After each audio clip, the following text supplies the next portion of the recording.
Magandang araw sa ating lahat mga kapapsi. Ako po'y nagluluto ng ulam namin sa tanghalian mga kapapsi. Tatawagin natin na chicken spicy mga kapapsi. Napakaraming sili mga kapapsi. Pula at saka green. Hinalo ko na. Hindi ko na pinapakita sa inyo pa isa-isa mga kapapsi. Dahil alam naman nyo pag mga ganitong klaseng recipe, napaka-basic lang gawin yan. Ang importante lang kasi kung paano mo siya papasarapin. Mga proseso niyan mga kapapsi, mahaba din kasi hinaplusan ko siya ng asin. Lahat yan, pati yung balon-balunan yan. Ilalagay na natin yung balon-balunan ko mga kapapsi. Pinapakuluan ko na rin yan siya kanina. Ngayon lang ako nagluto ng ganito mga kapapsi nga walang paa. Dahil hindi na ako nakabili sa palengke ng paa. Medyo alanganin na yung punta ko. Bumili na ako ng pakpak at saka balon-balunan. Pinagkasya ko na ng aking pera mga kapapsi. Yan. Lahat ng mga rekado, sinalo ko na mga kapapsi. Ang gagawin lang natin siya, pakuluan natin siya ng papakaluin. Para naman yung mga aromatics yan, papasok sa ating recipe mga kapapsi. Napakadaling gawin lang ito mga kapapsi. Adobo, chicken spicy. Yan.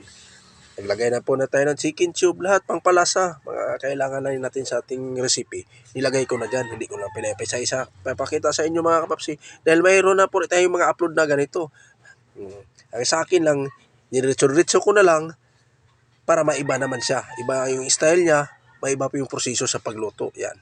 Nilagay ako ng isang oyster sauce, isang balot na oyster sauce, yung maliit lang dahil hindi naman katamtaman. Karamihan yung ating recipe. Kaya pang-ulam lang namin sa tanghalian mga kapapsi. Ang tira, babaunin ko mamaya mga kapapsi. Yan. Pakuluin na natin siya ng pakuluin mga kapapsi. Dahil yung mga recados natin, nandyan na lahat, talagang malasang-malasa yan. Sigurado yan mga kapapsi. Mapaparami na naman tayong kanin nito. Sisira na naman yung diet natin nito mga kapapsi.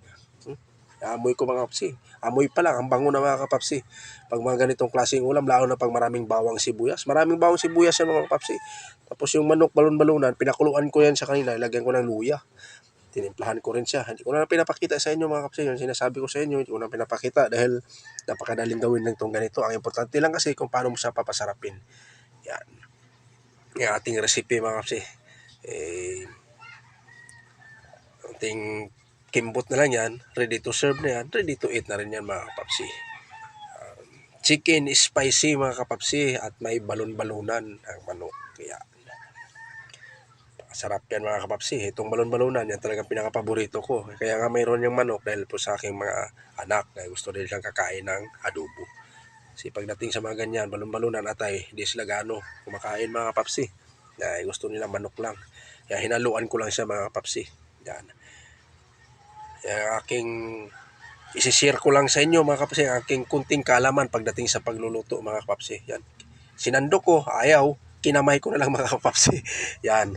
Talagang ibang nguya ni kapapsi, parang magdagdag pa ng isa. Sabi ko mamaya na kasi kakain na po tayo. Yun lang po hingiin ko sa inyo mga kapapsi. Maraming salamat po sa lahat ng tulong at suporta nyo sa akin mga kapapsi.